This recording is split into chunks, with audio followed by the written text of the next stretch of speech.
Everyone, how are you? So इस video में हम लॉ ऑफ मोशन देखेंगे। First law of motion, second law of motion and third law of motion.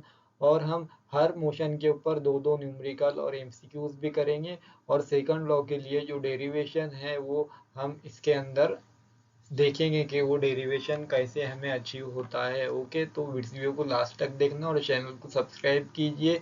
Video को अपने friend classmate को share कीजिए ताकि इस इंफॉर्मेटिव वीडियो से उनकी नॉलेज में इंक्रीज हो। So let start this topic. Okay, so first of all, first law of motion क्या है? तो फर्स्ट लॉ ऑफ मोशन क्या है? First law of motion simply हमें ये कहता है कि कोई ऑब्जेक्ट है, अगर वो ऑब्जेक्ट स्टेशनरी है मीन्स अपनी जगह पर रुका हुआ है, तो वो अपनी जगह पर जब तक रुका हुआ रहेगा जब तक कि आप उस पर कोई मोशन, कोई फोर्स अप्लाई नहीं करते, जब तक कि वो रुकी हुई चीज मोशन में नहीं आएंगी। समझो कि अभी एक गेंद है, एक गेंद जमीन पर पड़ी हुई है, एक गेंद, और वो रुकी हुई है। तभी वो तब तक रुकी हुई रहेंगी जब तक आप आकर उसे किक नहीं मारोगे, उसे पुश नहीं करोगे, उसे दूर नहीं फेंकोगे, जब तक वो अपनी जगह से हिलने वाली नहीं। तो यही हमें क्या कहता है, फर्स्ट लॉ ऑफ मोशन कहता है कि जब तक के कोई भी स्टेशनरी चीज रुकी हुई ही रहती है, कि आप उस पर कोई एक्सटर्नल फोर्स अप्लाई नहीं करते। एक्सटर्नल फोर्स से मुराद पुश पुल है। ओके, और दूसरी बात ये क्या कहता है कि इफ अगर कोई चीज कांस्टेंट स्पीड से मूव कर रही है, तो जब तक कांस्टेंट स्पीड से मूव करती रहेंगी कि तब तक आप उस पर कोई एक्सटर्नल फोर्स अप्लाई नहीं करते। मीन्स अभी समझो, अभी कोई गाड़ी है, तो वो 20 मीटर पर सेकंड की स्पीड से ईस्ट की साइड में जाती ही रह रही है। ईस्ट मतलब इधर की साइड में वो जा रही ही है 20 मीटर पर स्क्वायर, 20 मीटर की स्पीड से। तो वो तब तक जाती रहेंगी कि जब तक, देखो वो 20 मीटर की स्पीड से जा रही है, तो जब तक आप उस पर एक्सटर्नल फोर्स नहीं अप्लाई करोगे तो उसकी ना तो ये स्पीड कम होगी ना ये स्पीड बढ़ेगी उसकी। ओके, तो समझो अभी अगर आपने इसको पकड़ लिया मीन्स आपने इसको पुल किया, तो क्या होंगी, इसकी स्पीड कम हो जाएंगी। ब्रेक लगाया आपने तो इसे एक्सटर्नल फोर्स लगाया मीन्स इसकी स्पीड कम हो जाएंगी। अब अगर आप इसे एक्सटर्नल स्पीड इसे जाकर पुश कर दोगे, लोड दोगे, तो इसकी स्पीड क्या होंगी, इंक्रीज हो जाएंगी।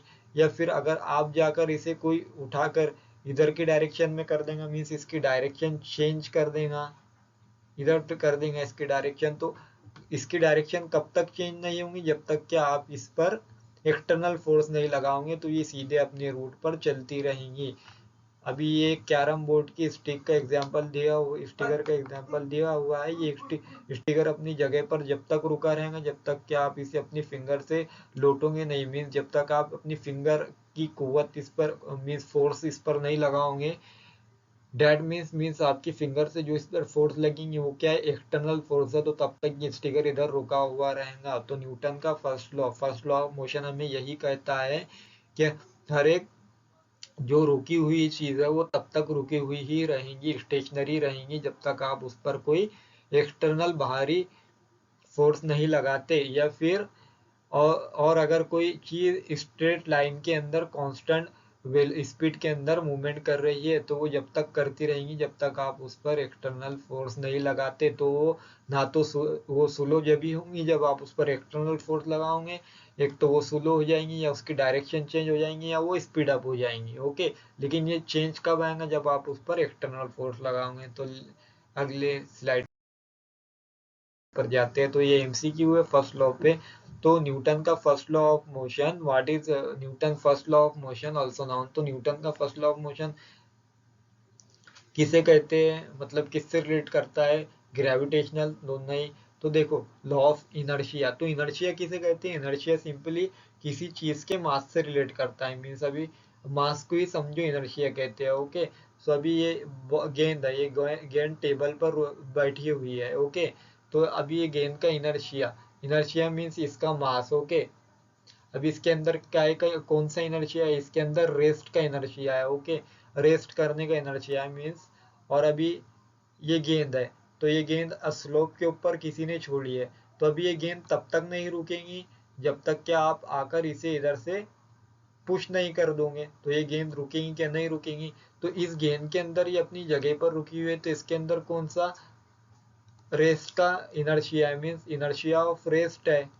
ओके, और ये गेंद मूवमेंट में है मीन्स इसे आकर कोई रोकेगा ही नहीं।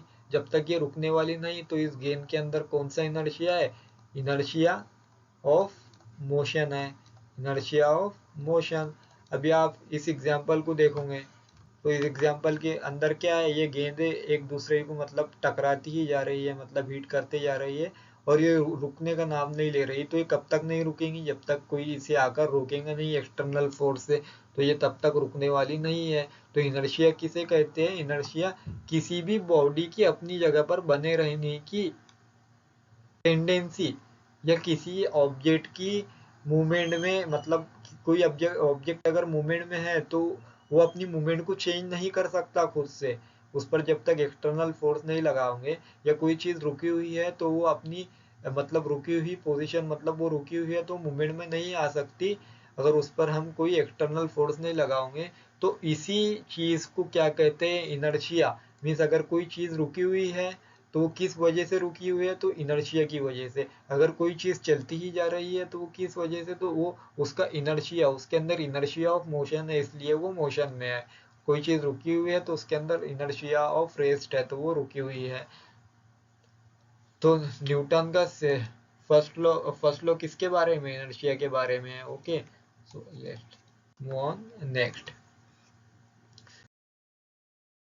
सो अभी हम देखते होंगे कि हम जब बस में ट्रैवल करते हैं और ड्राइवर सडनली ब्रेक मारता है, तो हम सब आगे की तरफ फेंके जाते हैं।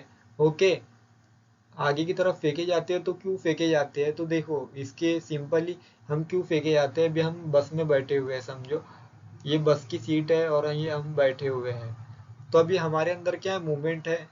ओके, अभी हमारे अंदर मूवमेंट है, लेकिन हमें अभी वो मूवमेंट में कौन एक्सटर्नल, अभी हम कब तक मूवमेंट में है? बिकॉज हम पर जो बस है तो वो एक्सटर्नल फोर्स लगा रही है, वो हमें उसकी डायरेक्शन में लेती जा रही है, तो हम अभी मूवमेंट के अंदर है। लेकिन सडनली जब ब्रेक लगता है ना, ब्रेक लगता है, तो अभी हम क्या है? हम हमारे अंदर इनर्शिया ऑफ मोशन है। ओके, इनर्शिया ऑफ मोशन है मीन्स हम आगे जाना चाहते हैं, इस डायरेक्शन में हम जाना चाहते हैं। ओके, लेकिन अब बस सडनली रुक जाती है, तो अभी हमारे अंदर तो इनर्शिया ऑफ मोशन है। हम खुद से मतलब रुक सकते क्या? नहीं रुक सकते। मतलब इनर्शिया ऑफ मोशन किसी भी चीज में रहा तो वो खुद से रुक नहीं सकती, तब तक उसे कोई एक्सटर्नल फोर्स लगाकर रोक ना दे। तो अभी बस जैसी ही ब्रेक मारती है, तो मतलब कि क्या होता है? हमें एक रिवर्स इनर्शिया लगता है, मतलब इनर्शिया ऑफ रेस्ट मतलब हम पर एक्ट करना शुरू करता है। तो एक्सटर्नल फोर्स लगती है, तो जिसकी वजह से क्या होता है? हमारे अंदर की मूवमेंट को रोकने की कोशिश करता है, तो इसीलिए मतलब हम आगे फेंके जाते हैं। ओके, और बस जो है रुक जाती है। तो ये क्या है? ये भी किसकी वजह से होता है? इनर्शिया की वजह से होता है, क्योंकि हमारे अंदर क्या होता है? इनर्शिया ऑफ मूवमेंट होता है। ओके, और सडनली बस हमें इनर्शिया ऑफ रेस्ट में लाने के लिए करती है, तो इस वजह से हम आगे फेंके जाते हैं।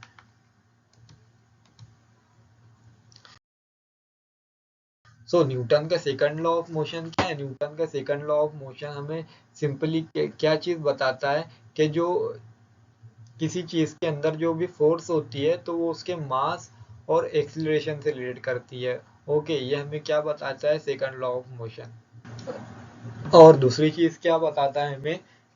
कि जो फोर्स होती है तो वो डायरेक्टली प्रोपोर्शनल किसके होती है? फोर्स जो होती है वो डायरेक्टली प्रोपोर्शनल होती है एक्सिलरेशन के। मीन्स हम जितनी फोर्स बढ़ाएंगे उतनी क्या बढ़ेगा? एक्सिलरेशन बढ़ेगा, और जितना एक्सिलरेशन बढ़ाएंगे उतनी फोर्स बढ़ेगी। और दूसरी चीज हमें ये क्या दिखाता है कि अगर कोई, अभी आप मुझे एक बात बताओ कि एक गेंद है जो कि 1 kg की है। ओके, और आपको उसे 1 मीटर दूर, 10 मीटर दूर फेंकना है। ओके, और एक गेंद है जो कि 10 kg की है, तो आपको उसे 10 मीटर दूर फेंकना है। मीन दोनों को 10 मीटर दूर फेंकना है। तो अभी आप मुझे बताओ कि आपको फोर्स किस में ज्यादा लगानी पड़ेगी? 1 किलो की बॉल को 10 मीटर दूर फेंकने में, या 10 किलो की बॉल को 10 मीटर दूर फेंकने में? सिंपली बात है, आपको जिसका वजन कम है तो उसको, जिसका वेट कम है उसको 10 मीटर दूर फेंकने में कम फोर्स लगेंगी, और जिसका वेट ज्यादा है उसको आपको 10 मीटर दूर लौटने में फेंकने में ज्यादा फोर्स लगेंगी। तो मतलब अगर ज्यादा वजन है तो आपको ज्यादा फोर्स लगाना पड़ेंगी उस चीज का एक्सिलरेशन बढ़ाने के लिए, उस चीज की स्पीड बढ़ाने के लिए। और अगर उसकी कम वेट है उस चीज का, उस ऑब्जेक्ट का, तो आपको उसकी वेलोसिटी बढ़ाने के लिए, उसका एक्सिलरेशन बढ़ाने के लिए कम फोर्स लगानी पड़ेगी। यही हमें क्या कहता है, न्यूटन का सेकंड लॉ यही बताता है। तो अभी तो देखो अभी हमें क्या निकालना है, हमें डेरिवेशन देखना है कि न्यूटन सेकंड लॉ का डेरिवेशन क्या होता है। देखो ये बहुत इंपॉर्टेंट है, ये हर बार एग्जाम में पूछा जाता है। तो अभी हम कैसे निकालेंगे मोमेंटम, तो लेट सपोज सपोज करो कि दो ऑब्जेक्ट है। कितने ऑब्जेक्ट है, दो ऑब्जेक्ट है, और दोनों ऑब्जेक्ट का मास क्या है, सेम है। और वो कितना है, दोनों ऑब्जेक्ट का मास कितना है, दोनों ऑब्जेक्ट का मास है, और वो क्या है, एम है। ये क्या करना है, हमें सपोज करना है। और दूसरी चीज क्या हमें सपोज करनी है कि जो ऑब्जेक्ट नंबर वन है, जो ऑब्जेक्ट नंबर वन है उसकी वेलोसिटी क्या है, u है। और जो ऑब्जेक्ट नंबर टू है उसकी वेलोसिटी क्या है, उसकी वेलोसिटी है v। ये क्या करना है हमें, ये तीन चीजें हमें क्या करनी है, अज्यूम करनी है, तीन चीजें अज्यूम करनी है। तो अब हम दोनों का क्या निकालेंगे, rate of change in momentum निकालेंगे। तो सबसे पहले हमें क्या निकालना पड़ेगा, मोमेंटम निकालना पड़ेगा। तो हमें पता है मोमेंटम का फॉर्मूला क्या होता है, मोमेंटम का फॉर्मूला होता है p। p क्या होता है, मोमेंटम होता है। तो मोमेंटम का फॉर्मूला होता है मास इंटू वेलोसिटी। तो अभी हम चलो ऑब्जेक्ट वन का मोमेंटम निकालेंगे, मतलब कि P1 निकालेंगे। तो ऑब्जेक्ट नंबर वन का मास क्या है, तो ऑब्जेक्ट नंबर वन का मास कितना है, m है। और ऑब्जेक्ट वन की वेलोसिटी कितनी है, तो ऑब्जेक्ट नंबर वन की वेलोसिटी कितनी है, u है। ओके, तो ऑब्जेक्ट वन का मोमेंटम कितना हो गया हमारा, m इंटू यू। ओके, तो अब ऑब्जेक्ट नंबर टू का मोमेंटम हम निकालेंगे। तो ऑब्जेक्ट नंबर टू का मोमेंटम क्या हो जाएगा, P2 हो जाएगा। और ऑब्जेक्ट नंबर टू का मास कितना है, ऑब्जेक्ट नंबर टू का मास भी कितना है, m है। और ऑब्जेक्ट नंबर टू की वेलोसिटी कितनी है, v है। ओके, तो अभी ये क्या हो गया, इसका मोमेंटम क्या हो गया ऑब्जेक्ट नंबर टू का, m इंटू वी। अब हमें क्या निकालना है, चेंज इन मोमेंटम निकालना है। तो चेंज इन मोमेंटम कैसे निकालते हैं हम, किसी भी चीज का हम चेंज कैसे निकालते हैं, बाद वाली चीज में से पहली चीज को माइनस करते हैं। तो मोमेंटम ऑब्जेक्ट नंबर टू के मोमेंटम में से ऑब्जेक्ट नंबर वन के मोमेंटम को हम माइनस कर लेंगे। अब ऑब्जेक्ट नंबर टू का मोमेंटम कितना है, m इंटू वी है। तो ऑब्जेक्ट नंबर टू का मोमेंटम कितना है, m इंटू वी है। अब उसमें से हम ऑब्जेक्ट नंबर वन का मोमेंटम माइनस करेंगे, तो ऑब्जेक्ट नंबर वन का मोमेंटम कितना है, m इंटू यू है। ओके, m इंटू यू है। तो हम इसे सिंपली माइनस कर लेंगे। तो अभी देखो दोनों साइड में क्या है, m कॉमन है, तो हम m को बाहर निकाल लेंगे। तो अंदर ब्रैकेट में क्या, तो अंदर ब्रैकेट में क्या बचेगा, v माइनस यू बचेगा। ओके, तो ये क्या हो गया हमारा, चेंज इन मोमेंटम क्या निकल गया अपना, चेंज इन मोमेंटम आ गया अपना ये। अब टाइम के साथ कितना मोमेंटम में चेंज आया, rate of change in momentum कितना आया, तो हम कैसे मालूम करेंगे, rate of change in momentum. तो ये हम कैसे मालूम करेंगे, तो रेट ऑफ चेंज इन यानी टाइम के साथ, तो हम टाइम के साथ किसी भी चीज में जो भी चेंज आता है तो उसे कैसे पता करते हैं, तो जो भी मोमेंटम है, मोमेंटम में चेंज कितना आया, m into v minus u, momentum के अंदर चेंज आया। ओके, कितना चेंज आया मोमेंटम में, m into v minus u. और कितने टाइम में आया, ये क्या हो जाता है उसका time rate of change, rate of change हो जाता है। ओके, तो देखो जो भी rate of change in momentum होता है ना, तो वो फोर्स के डायरेक्टली प्रोपोर्शनल में होता है, rate of change of momentum. तो अभी rate of change of momentum क्या है, ये है। तो अभी ये फोर्स के डायरेक्टली क्या रहेगा, प्रोपोर्शनल में रहेगा। तो m into v minus u upon में टी। ओके, तो अभी देखो अब अगर हमें प्रोपोर्शनलिटी हटाना है तो हमें प्रोपोर्शनलिटी कांस्टेंट लगाना पड़ेगा। तो हम वो कांस्टेंट क्या मानते हैं, के। तो ये क्या हो जाएगा, के m into v minus u upon में टी। तो अभी आप मुझे बताओ, change in speed upon time क्या होता है, एक्सीलरेशन होता है।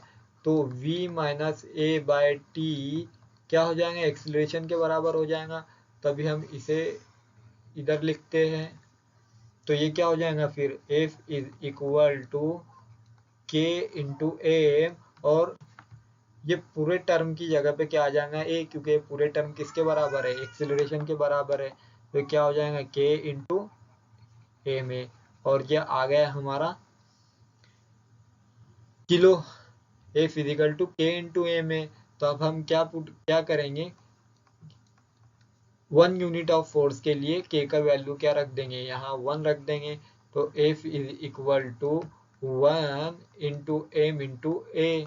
तो F is equal to m into a. तो हमें कैसे मिलता है डेरिवेशन ऑफ सेकंड लॉ, तो ये ऐसे मिलता है। तो ये एग्जाम के अंदर आया तो आप अब लिख सकोगे, ये 10 मार्क के लिए आता है। ओके, तो let's move on next slide.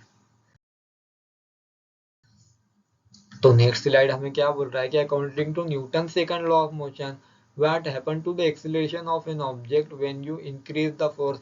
तो देखो अभी हमने देखा कि हम अगर किसी चीज पर मतलब ज्यादा, अगर देखो कोई चीज, ये रुकी हुई चीज है, रुकी हुई गेंद है, तो अभी इसकी स्पीड कितनी है, 0 है। अब आप अगर आकर इसे एक्सटर्नल फोर्स बहुत ही ज्यादा लगा दोगे तो ये बहुत ही स्पीड से आगे की तरफ जाएंगी। तो अभी समझो ये बहुत स्पीड से आगे की तरफ जाएंगी, तो अभी हम एक्सेलरेशन कैसे निकालते हैं, बाद की स्पीड में से पहली स्पीड, मतलब change in speed he acceleration होता है ना अपना। तो अभी 0 से इसकी स्पीड बहुत ही बढ़ जाएंगी अगर हमने ज्यादा फोर्स लगाया तो क्या हुआ, एक्सेलरेशन ज्यादा हुआ ना, मतलब चेंज इन स्पीड बहुत हो गया। चेंज इन स्पीड को तो एक्सेलरेशन बोलते हैं। अभी अगर ये लड़का है, ये लड़के ने अगर थोड़ी सी फोर्स ही इसको लगाकर पुश किया तो ये लड़का गिरेगा नहीं, लेकिन अगर इसने ज्यादा फोर्स लगाई तभी ये लड़के की स्पीड में बहुत ही चेंज आएगा, तो ये इससे क्या होगा, ये गिर जाएगा। बिकॉज तो चेंज इन स्पीड को ही हम क्या कहते हैं, एक्सिलरेशन कहते हैं। तो तो क्या बोल रहा है ये कि Newton second law, what happen acceleration of an object when, अगर हम फोर्स बढ़ाएंगे तो एक्सिलरेशन भी बढ़ेगा।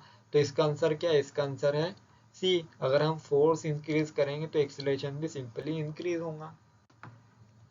तो अदर स्लाइड देखते हैं। तो ये क्या बोल रहा है कि अगर कोई ऑब्जेक्ट, मतलब कि अगर कोई ऑब्जेक्ट कम वेट का है और कोई ऑब्जेक्ट ज्यादा वेट का है, तो हमें मतलब किसे मतलब किसे लोडने के लिए ज्यादा फोर्स लगेंगे। तो देखो सिंपली अभी ये ट्रॉली खाली है, मतलब कि तो इसे लोटने के लिए हमें कम फोर्स लगेंगे, लेकिन अभी इसके अंदर हमने ब्रिक्स भर दी तो इसे लोटने के लिए हमें ज्यादा फोर्स लगेंगे। तो इससे सिंपली हमें क्या पता लग रहा है कि जो भी अगर वेट वाली चीज है, मतलब कि जो भी वजन वाली चीज है, हैवी चीज है, तो उसे हमें मोशन में लाने के लिए क्या लग रही है, ये स्पीड अप करने के लिए या रोकने के लिए ज्यादा फोर्स लग रही है।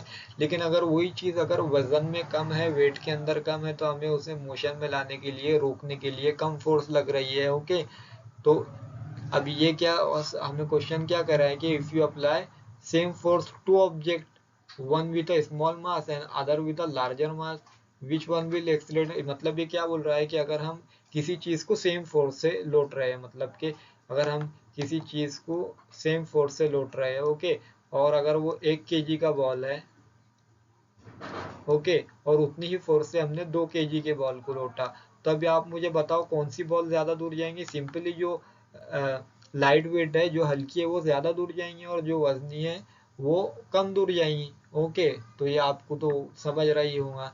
तो अभी इसका आंसर क्या आ जाएगा, the one with smaller mass. Okay, जो छोटी चीज है वो ज्यादा दूर जाएंगी, उसके अंदर एक्सिलरेशन ज्यादा होगा। तो इसका आंसर है ए।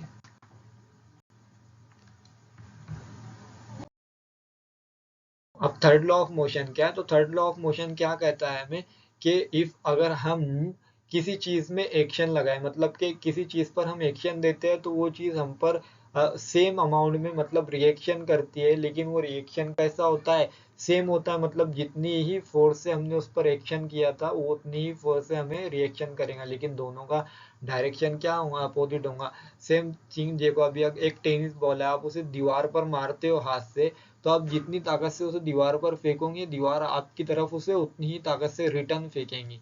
तो मीन्स इससे क्या हुआ, आप उसे दीवार की साइड डायरेक्शन में फेंक रहे हो, लेकिन दीवार की डायरेक्शन उसे आपकी डायरेक्शन में फेंक रही है, यानी अपोजिट डायरेक्शन हो गई है, ओके बराबर।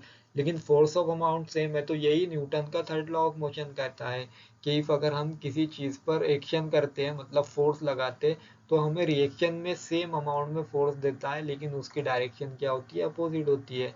तो अभी दूसरी एग्जांपल देखते हैं। जब हम मतलब कि स्विमिंग करते हैं तो हम अपना हाथ मतलब कि पानी में मारते हैं, तो हम पानी में मारते हैं, लेकिन हम इधर डाइव करते हैं, लेकिन हमें वाटर क्या है, हम वाटर को पीछे की साइड में फेंकते हैं, तो वाटर हमें आगे की साइड में फेंकता है, ओके। यही तो स्विमिंग का रूल है। तो लेट्स नेक्स्ट स्लाइड।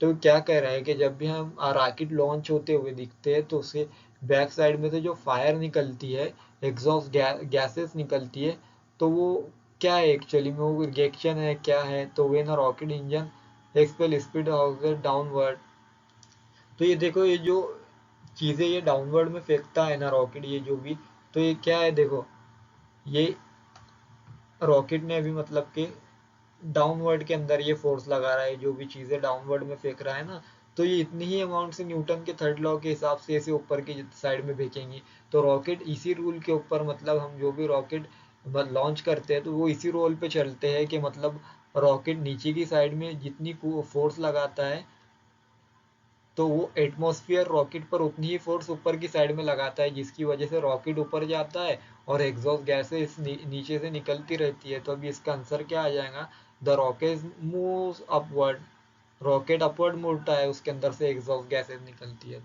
तो दूसरी स्लाइड देखते हैं। तो if you push a friend car, तो देखो अगर आप अपनी फ्रेंड की कार को पुश कर रहे हो, तो अभी कार क्या रिएक्शन में करेंगी, तो कार आपके ऊपर मतलब के सेम अमाउंट में फोर्स आप पर डालेंगी, ओके।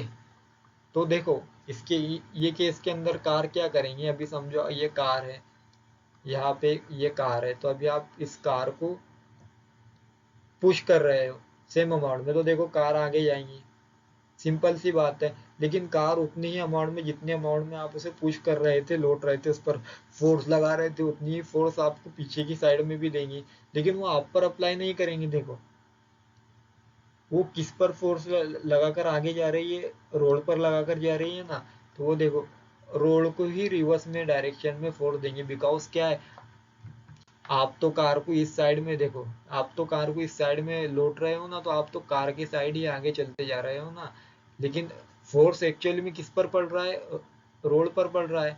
तो कार भी किस पर फोर्स लगाएंगे रिटर्न में, तो कार भी किस पर फोर्स लगाएंगे, रोड पर फोर्स लगाएंगे, अपोजिट डायरेक्शन के अंदर, ओके। तो car pushes the road backward, okay. तो ये है इसका आंसर। तो अदर क्वेश्चन देखते हैं। So please follow us on Instagram, और हमारी आप ऐप भी डाउनलोड कर सकते हो, इसको light live learning app play store से, फॉर मोर कंटेंट के लिए, ओके। और हमारे चैनल को सब्सक्राइब करना मत भूलना। और आप हमें इंस्टाग्राम पर मैसेज भी कर सकते हो इफ आपको कोई डाउट वगैरह रहे।